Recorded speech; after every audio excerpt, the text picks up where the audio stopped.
जय मुक्ताई। विधानसभा निवडणुकीत देवेंद्र फडणवीस यांची वोट जिहाद बद्दलची आक्रमक भाषणे चांगलीच गाजली होती।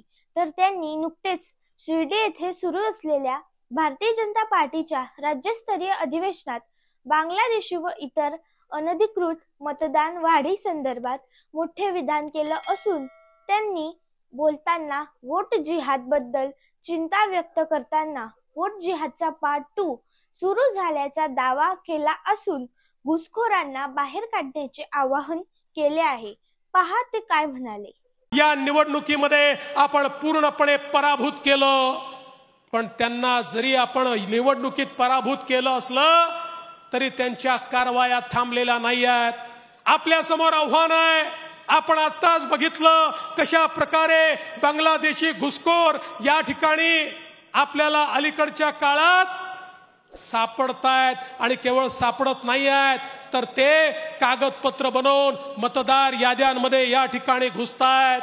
आमच्या किरीट भाईंनी परवा त्या ठिकाणी मालेगावचं उदाहरण दिलं, ज्या मालेगावमध्ये शेकडो नवीन जन्म प्रमाणपत्र अचानकपणे हजारो लोकांना त्या ठिकाणी मिळाले।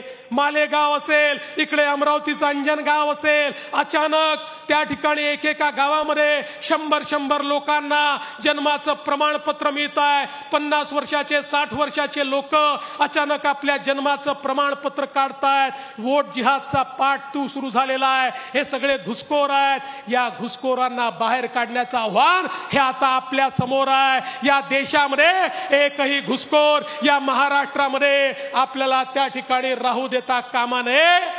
त्यामुळे या अराजकतावादी ताकदींच्या विरुद्धची आपली लढाई, ही लढाई अजून आपल्याला त्या ठिकाणी घट्ट करावी लागेल। तुम्हाला ही बातमी कशी वाटली नक्की कमेंटद्वारे कळवा आणि हो, आपले मुक्ताई वार्ता YouTube चॅनल सबस्क्राइब करा, तसेच फेसबुक पेज फॉलो करायला विसरू नका ही विनंती। धन्यवाद।